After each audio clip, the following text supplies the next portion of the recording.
はい、皆さんこんばんは。アストロカウンセラーのターラです。いつも動画のご視聴本当にありがとうございます。今回は2026年の星の動きをもとに、皆さんにとってこれからの1年がどのような可能性が広がっていくのか、そして手放していくものや起こり得るかもしれない想定外の変化や、また与えられている恩恵、そして最後に私から心地よく過ごすためのヒントをお伝えしていきます。今回はアストロロジーをもとにお話ししていますが、これは運勢天気予報みたいなものです。星のリズムを感じながら、皆さんにとってベストなタイミングで自分の中にある感覚で動いていただければ、きっとベストな現実が作られていくと思います。またタロットで見る2026年上半期の動画も公開していきますので、そちらも合わせてご覧いただけると嬉しいです。それではよろしくお願いいたします。乙女座さんの2026年広がる可能性。2026年前半は人とのつながりや仲間との活動が大きく広がっていきます。昨年から続いている流れの中でグループやコミュニティに関わる人もいれば、 SNS やネットワークを通じて仲間を得る人もいるでしょう。自分の世界を一人で築くのではなく、仲間と響き合いながら未来を描いていくような時期です。また新しい目標ができたり、過去の自分の記録を更新するという自分なりの成長を感じる可能性が広がっています。そして前半で外の世界を大きくつなげるからこそ、後半は自分の心を整えることや、これまでの11年間の激動をゆっくり収めていくことに重心が移ります。社会や人間関係で得たものを振り返り、必要なものは自分の中に大切に収めていき、手放すものは感謝とともに手放す。そんな静かな浄化と癒しの流れが後半のテーマになります。これまで前に進もうと頑張ってきた乙女座さんにとって、この後半の時間は一度立ち止まる、心を休める大切なステップとなるでしょう。またスピリチュアルなことやこれまでの世界観とは違う環境に興味が出てきたりして、物質的な喜びよりも精神的な満足感が強くなる時期でもあります。手放していくもの。2026年に乙女座さんが手放していくのは、過去のパートナーシップや契約に関する恐れです。これは手放すというより卒業するという方が適しているかもしれません。特にこの数年はあらゆる人との関わり方を試されてきた人も多かったと思います。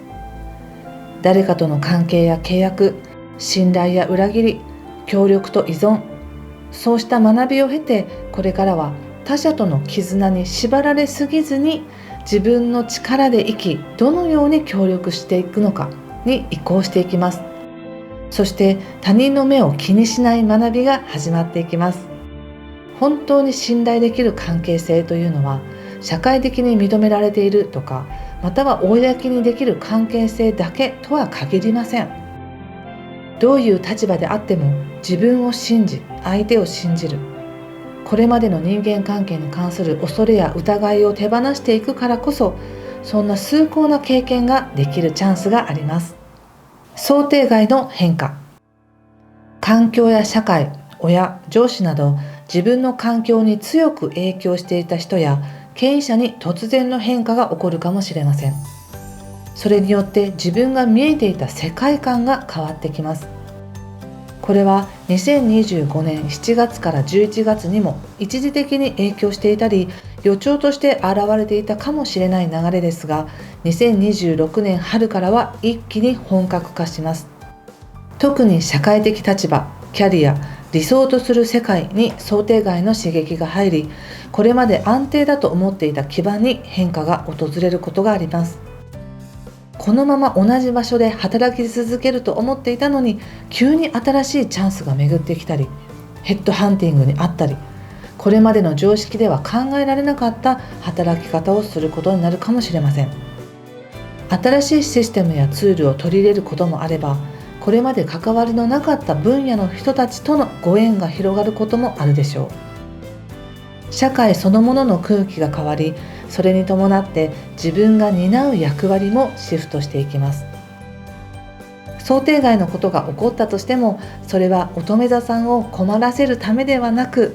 未来に必要な新しい視点を与えてくれているものです。柔軟に受け止めることで、自分の世界は予想外に広がっていきます。与えられる恩恵。優しく癒されながら変容していく力が水面下で与えられています。人間関係や深い結びつきの中で、これまで無意識に抱えていた痛みや恐れが少しずつ溶けていく流れなのです。人との距離がうまく取れなかった、執着してしまった、逆に心を閉ざしてしまった、そんな経験がある人も、優しいエネルギーによって次第に解きほぐされ、私はこれでいいという安心感を得られるでしょう。無理に変えようとしなくても自然と癒しが訪れます。またこのエネルギーは自己再生力ともつながっています。失ったと思ったものが別の形で戻ってきたり、過去に経験した痛みが誰かを癒す力に変わったり、そんな恩恵を受けられる人も多いでしょう。心地よく過ごすためのヒント。2026年の乙女座さんに送りたい言葉は、せわしなく移り変わる環境の中で焦らずゆっくりと幕を閉じ、次のステージの光を待つことです。環境的にはドタバタするかもしれませんが、前半は仲間や社会とのつながりが活発になり、後半は心の奥を整えていく、整理して手放していく流れです。両方を経て2027年からは本格的に新しいサイクルが始まります。だからこそ2026年は終わりと始まりが同時に存在する年なんです。もし迷ったり立ち止まったりしたら思い出してください。2025年は冥王星が働き方や生活の領域に入り、日常そのものが変わり始めました。そして2026年、天王星が社会の領域に入ることで、自分の環境もさらに変化していきます。そんな大きな時代の流れの中にいるからこそ、もっと何かを何とかしようと焦る必要はありません。自分をせかさず、心を休めて、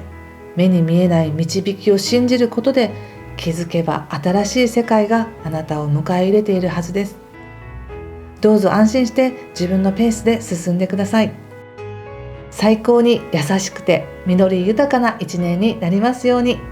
今回も最後までご視聴ありがとうございました。